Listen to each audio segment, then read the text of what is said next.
One welcome শিরন। পশ্চিমবঙ্গের OBC case নিয়ে যে জল্পনা চলছে তার এখনও ক্লিয়ার কোনো নোটিফিকেশান দেওয়া হয়নি। তারই মাঝে রাজ্য সরকারের তরফ থেকে একটি লিস্ট দেওয়া হয়েছে, যেখানে 140টি সম্প্রদায় বা জনগোষ্ঠীকে ওবিসি হিসাবে গণ্য করা হয়েছে। এবং এই যে লিস্ট পাবলিশ করা হয়েছে ওয়েবসাইটে বা পশ্চিমবঙ্গ সরকারের তরফ থেকে, সেই লিস্ট নিয়েই আবারও একটি নতুন করে মামলা করা হয়েছে কলকাতা হাইকোর্টে। এবং কারণ হিসেবে দেখানো হয়েছে, হাইকোর্টের যে ইনস্ট্রাকশন ছিল বা তাদের যে রায় দেওয়া হয়েছিল, সেই রায়ের ভিত্তিতে এই লিস্ট তৈরি করা হয়নি, কোনোভাবে ম্যানিপুলেট হয়েছে। এবং ওবিসি এ, ওবিসি বি, এখানকার যে কাস্ট রয়েছে বা সম্প্রদায় রয়েছে তাদের সম্পর্কে বা তাদের নিয়ে কিছু সমস্যা এখনও তৈরি হয়েছে। তো যাই হোক, এই নিয়ে আবারও একটি নতুনভাবে মামলা করা হয়েছে 11 জুন 2025।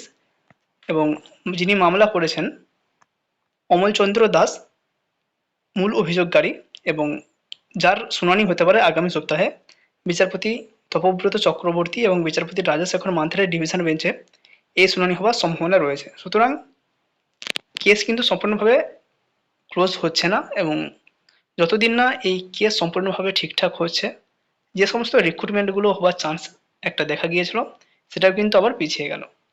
যদি এই কেস চলতে থাকে তাহলে কিন্তু আরও সমস্যায় পড়তে হবে।